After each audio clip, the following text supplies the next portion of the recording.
नमस्कार. तर आज म्हण घेऊया 36चा आकडा असणे.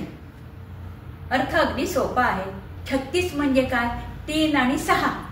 त्यांची एकमेकांकडे कायम पाठ असते, म्हणजे एकमेकांशी पटत नाही. तसंच या म्हणीचा अर्थ आहे एकमेकांशी न पटणे, एकमेकांशी अगदी मतभेद असणे. त्या कंपनीचं काय झालं? त्या कंपनीचे नवीन अधिकारी आणि जुने कर्मचारी यांच्यात एकमत होईना. 36चा आकडा. त्यामुळे कुठलेच निर्णय होईनात. शेवटी मालकाला कंपनी बंद करावी लागली. ते नवीन लग्न झालेलं जोडपं आहे ना, सुरुवातीला त्यांचं चांगलं चाललं होतं, पण नंतर काही बाबतीत त्यांचे मतभेद व्हायला लागले आणि काही केल्या त्यांचे प्रॉब्लेम सुटेनात, भांडणं व्हायला लागली. शेवटी त्या दोघांच्या 36च्या आकड्यामुळे त्यांनी घटस्फोट घ्यायचा निर्णय घेतला.